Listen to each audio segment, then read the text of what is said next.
plaît, 2 secondes de silence, merci. Attention, 1, 2, 3, action. Voilà, donc on est au 129 rue de Charenton, dans le 12e à Paris, chez la librairie Charybde. La soirée dédiée à l'Ange Gardien de Jérôme Leroy est en train de se terminer. Ça a été une soirée endiablée, littéraire, politique, un peu. Et comptez-vous faire une suite à l'Ange Gardien et faire une trilogie Barbouze?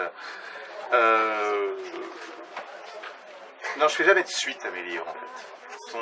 Ils participent au même univers, c'est le même univers, mais on ne peut pas dire que l'un est une suite de l'autre, ou vraiment, on peut toujours essayer de retrouver des repères chronologiques, mais volontairement, je m'arrange pour que ça donne l'impression que tout se passe aujourd'hui, mais sans qu'il y ait de date précise. Donc effectivement, il est tout à fait possible qu'un autre livre vienne, qui participera du même univers et des mêmes thèmes que je peux aborder, notamment ceux de la montée des extrémismes, de la façon dont les démocraties fonctionnent de manière de plus en plus violente, alors qu'elles se prétendent démocratiques.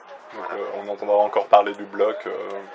On reverra peut-être bien des personnages du bloc et de l'Ange Gardien, de même qu'on voit dans l'Ange Gardien quelques personnages du bloc, un personnage secondaire, on reverra probablement des personnages de l'Ange Gardien dans un autre roman. Super, merci beaucoup. Voilà, hop. Chercher au fond quand même. Ok, une longue question ça. Alors, dans le bloc, l'Ange Gardien, les soldats de l'unité ou du bloc sont menacés par leur propre organisation.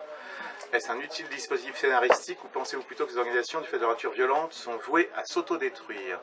Alors si je resynthétise la question, c'est effectivement comment se fait-il que mes personnages font partie d'une organisation qui cherche à les détruire, en général.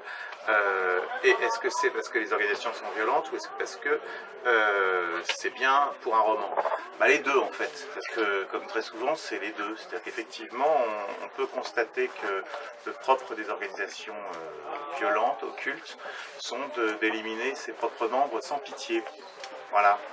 Et effectivement, ça fait des bons romans parce que, je l'avais dit au cours de la soirée, mes personnages un peu fétiches sont des personnages d'hommes seuls, d'êtres seuls, et c'est une espèce de solitude au carré, comme Stanko dans le bloc, que de se retrouver finalement chef de la sécurité d'un grand parti, pourchassé par ses propres hommes. À la fin.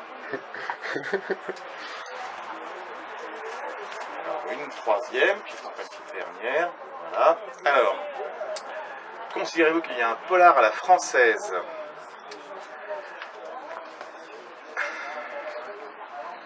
Je ne sais pas s'il y a un polar à la française, je ne sais même pas s'il y a un polar, je ne sais même pas si c'est du roman noir en fait.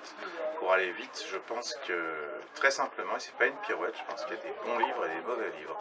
Après, la classification des livres qui intéressent et des livres qui n'intéressent pas. Après, la classification, c'est ce qui compte. Je peux prendre l'exemple de Manchette, qui est par exemple un auteur qui a toujours été classé comme étant un auteur de romans noirs, innovant mais de romans noirs, et qui est aujourd'hui une référence avouée pour pas mal d'écrivains, dont moi, ça vaut ce que ça vaut, mais dont Echnoz par exemple, et là c'est encore autre chose. Petite dernière pour la route. The Last of the Road. Comment faites-vous pour obtenir autant de détails sur les services des brigades qui sont censées être secrètes? Eh bien, c'est tout simple, moi-même. je suis en fait, depuis des années dans le milieu littéraire, un agent des RG et maintenant des DCRI, infiltré dans le milieu littéraire. Donc, effectivement, je fais passer les messages que je désire faire passer. Ça ira?